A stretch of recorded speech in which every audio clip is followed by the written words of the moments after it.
Hello అండి. Welcome back to Sumala kitchen. ఇవాళ మన వీడియోలో వచ్చేసి క్యారెట్ ఫ్రై ఎలా ప్రిపేర్ చేసుకోవాలో చూద్దాము. ఇది చాలా ఈజీ ప్రాసెస్ అండి. మీరు కూడా ట్రై చేయండి. బ్యాచిలర్స్ కూడా ఈజీగా ట్రై చేయొచ్చు. ఇక్కడైతే నేను హాఫ్ కేజీ క్యారెట్ తీసుకున్నానండి. హాఫ్ కేజీ క్యారెట్ని బాగా పీల్ చేసుకొని నీట్గా కడుక్కొని చిన్న పీసులుగా కట్ చేసుకొని పక్కన పెట్టుకున్నాను. ఇక్కడైతే స్టవ్ ఆన్ చేసి ఒక ప్యాన్ పెట్టేసుకొని ప్యాన్ హీట్ ఎక్కాక ఇందులో కొద్దిగా ఆయిల్ పోసుకొని ఆయిల్ కాస్త బాగా హీట్ ఎక్కాక కొద్దిగా జీలకర్ర, ఆవాలు, కొద్దిగా మినప్పప్పు,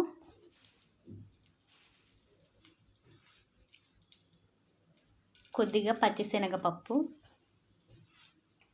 ఇవన్నీ వేసి బాగా కలుపుకోవాలి. ఇలా బాగా ఫ్రై అయ్యాక కచ్చా పచ్చాగా దంచి పెట్టుకున్న వెల్లుల్లి రెబ్బలు, కొద్దిగా కరివేపాకు ఇవన్నీ కూడా వేసేసుకొని బాగా ఫ్రై అయ్యేలాగా కలుపుకోవాలి. ఇవన్నీ చాలా మంచి టేస్ట్ ఇస్తుందండి క్యారెట్ ఫ్రైకి. ఇందాక మనం కట్ చేసుకున్న క్యారెట్ ముక్కలన్నీ వేసేసుకుందాము.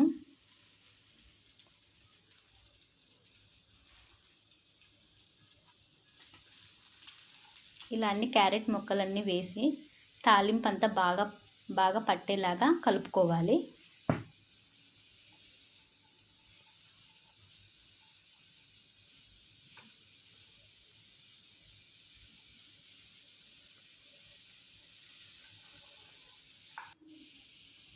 ఇలా బాగా కలుపుకొని మూత పెట్టేసుకొని 10 మినిట్స్ లో ఫ్లేమ్లో వదిలేద్దాము.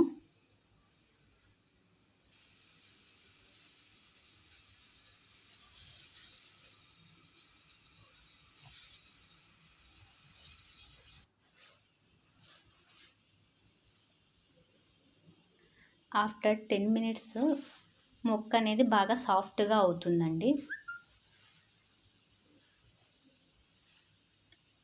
ఇట్లా సాఫ్ట్ అయ్యాక ఇక్కడ నేను మిక్సీ జార్లో కొద్దిగా కొబ్బరి, కొద్దిగా అల్లము, వెల్లుల్లి రెబ్బలు, అదేవిధంగా కొద్దిగా రుచికి సరిపడా చిల్లీ పౌడరు, కొద్దిగా ధనియాల పౌడరు ఇవన్నీ తీసుకొని మిక్సీకి గ్రైండ్ చేసుకొని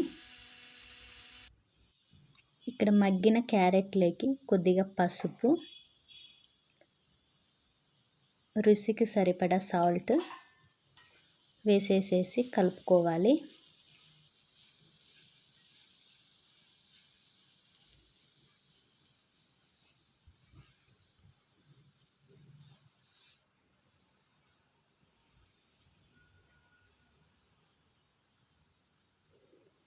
ఇందాక మనం మిక్స్ చేసి పెట్టుకున్న ఈ పౌడర్ని తీసుకొని క్యారెట్లోకి వేసేసుకుందాం.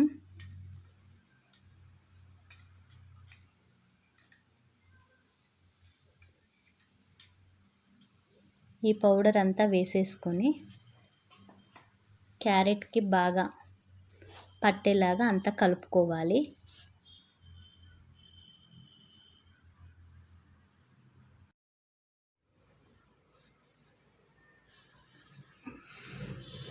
ఇలా అంతా బాగా కలుపుకొని మూత పెట్టేసుకుందాం. 2 మినిట్స్ స్టవ్ను లో ఫ్లేమ్లో పెట్టుకుందాము. ఆఫ్టర్ 2 మినిట్స్ పర్ఫెక్ట్గా ఇక్కడ క్యారెట్ ఫ్రై అయితే తయారైపోయిందండి. లాస్ట్లో మనం కొద్దిగా కొత్తిమీర తీసుకొని గార్నిష్ చేసుకుందాము.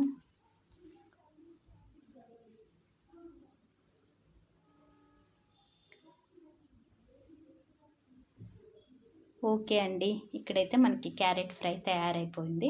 ఇప్పుడు మనం సర్వింగ్ బౌల్లోకి సర్వ్ చేసేసుకుందాము. చాలా సింపుల్ ప్రాసెస్ కదా అండి. మీరు కూడా ట్రై చేయండి తప్పకుండా. మన ఛానల్ని ఎవరైనా చూస్తుంటే please subscribe to our channel. అదేవిధంగా please like, share and comment. Thank you for watching my channel.